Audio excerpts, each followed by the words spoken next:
impact of school soccer as you get into your older kids, middle school, high school kids, and how do we as a club integrate with that so that our kids don't get burned out, so that our kids, if they do play school soccer, when do we bring them back into the club experience and not kill them?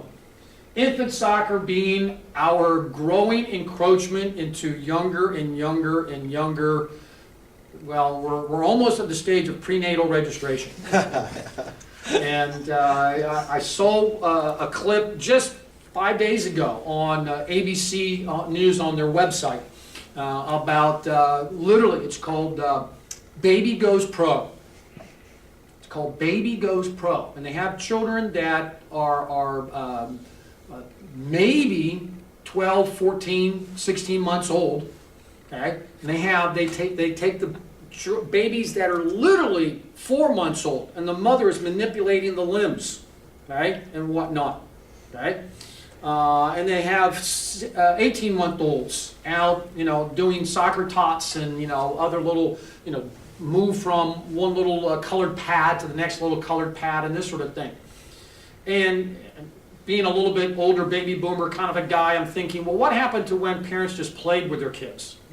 And that's how a child that age got their initial physical experiences, by playing with their parents and their siblings and so on. But this is a part of the more is better phenomenon. This is the mindset that says, oh, well, if an hour training session is good for under 10s, then 2 hours must be twice as good.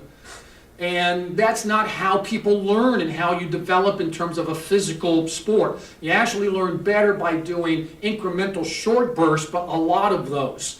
Over time, rather than big long blocks of learning. And another interesting article that came out just Tuesday, if you go to the Tuesday issue of USA Today, one of the things that was in there was about how even our kids that are in sports are not getting enough exercise.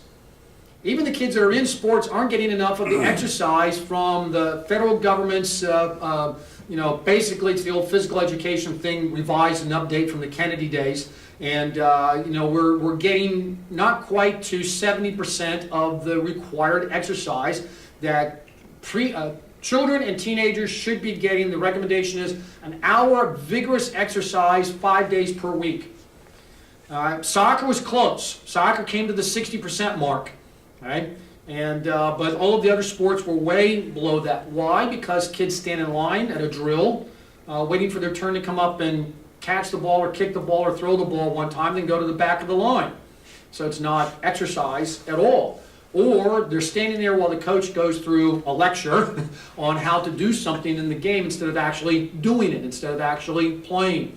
So this is part of the more is better, less is more phenomenon. Less is actually more. Less talking, more doing in our training sessions, part of it.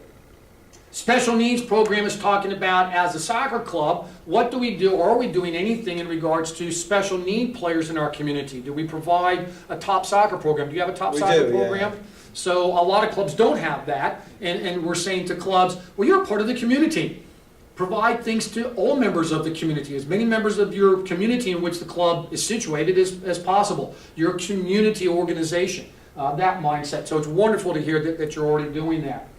Then we also take a look at tryouts prior to the age of 12. We're saying no to that. When we have a number of our organizations, our clubs all across the country that have eliminated tryouts prior to the age of 12, have the kids involved in academies within the club, pool training within the club, ABC groups within the club, but those ABC groups also for training purposes mix and match. But then when they go to occasionally play against another club, so it might be my A group plays his club's A group, my B group plays his club's B group, that sort of thing. And when we come back, we mix our kids again for developmental reasons, because it helps their development when they mix with one another in their training environments. If you come to the USU Soccer Workshop, I hope you will, but if you come to the one that we're doing at the end of February in Louisville, Kentucky, go to the session that's being done by the technical director from North Carolina Youth Soccer.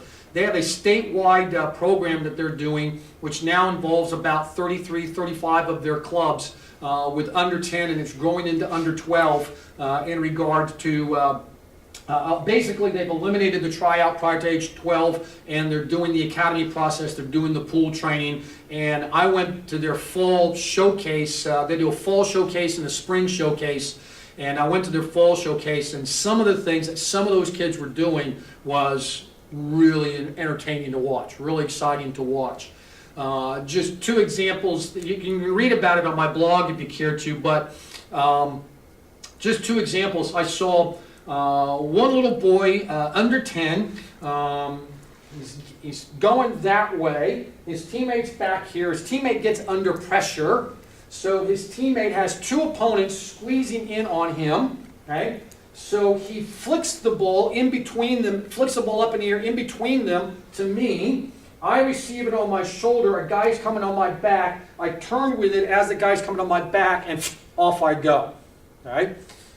More subtle, because it didn't involve the ball, was watching kids making, when they're defending, making recovery runs at the right angle to the right spot at the right moment in the game and at the right pace. Now that's something that it's going to take a more trained coaching eye to see that and appreciate it, because the ball is on the other side of the field and everybody else is watching the ball. But I'm looking at some of the other things that are occurring out on the field. When I see a 9-year-old making a recovery run on purpose, right, with tactical thought, well, maybe he was 10, right? But you know, that age group, you know, that was pretty impressive. That some of those things were going on. Some of it wasn't. Some of it was quite average play, right? But some of it was pretty interesting level of play. Some of the factors that impact the design of our clubs and what they're able to do. Where are you located? You know, if you're, if you're in a small town out in the middle of nowhere, Vermont, it might be an hour's drive to get to the next club. If you're in, because I've been there with them, doing some sessions for them with one of the clubs in Rapid City, South Dakota, and your next club is a 5-hour drive away, that impacts how you can play. What are some of the things that you can do? So population-based, geography, per capita income, facilities and staffing, these are all of the things that influence the club.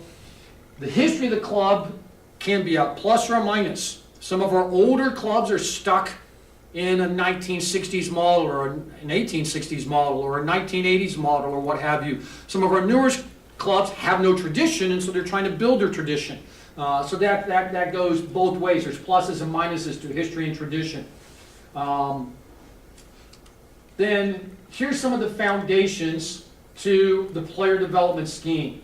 What's age appropriate to each age group? What's the level of competition that they're participating in? And there could be more than one depending upon the age group.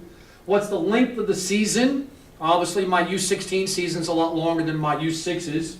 And within that length of season, what's my frequency of training sessions and matches? What's my intensity of those training sessions and matches, and when? You know, if I'm going to go play a match on Saturday, I can't have an intense training session on Friday. I have to have a low intensity training session on Friday, that sort of a thing. And then what's the duration of my training sessions and matches, the number, the duration in terms of minutes and the number of them. And with that, you can see kind of down at the bottom, tournaments. How many do I participate in, when, where, why, these sort of things. I have to go to tournaments with a soccer development sense in mind as to when, where, and why, and who am I going to participate in, with or against in a tournament. So with the older players, you know, this could be a part of it. But one of the things I talk to coaches, the national championships could be a part for U14 and older, okay, that could participate in state cup, go on to the regional level, go on to the national level to try to win a national championship. That's the highest level at the club level. But whether it's the highest level of competition or lower level of competition, one of the things that all coaches need to take a little bit of a look at is having a seasonal plan. And the biggest piece of advice here is schedule from the end of the season back to the beginning. And most coaches do it the other way around. But I got to look at where do I want to end up? Schedule from where I want to end up, and then go back going, well, what are the steps that I need to take along the way to get there? If I want to end up, I've got my under 16s in the national championship, and I want to be playing in that final match, the national championship, what are the steps I need to be doing prior to that to improve the odds of getting there? There's obviously no guarantees, but improving the odds of getting there. And then my training, having a rhythm and idea of preseason, midseason, state level, state, regional, national competition is kind of squeezed down there at the bottom. Some of the ideas here in regards to training session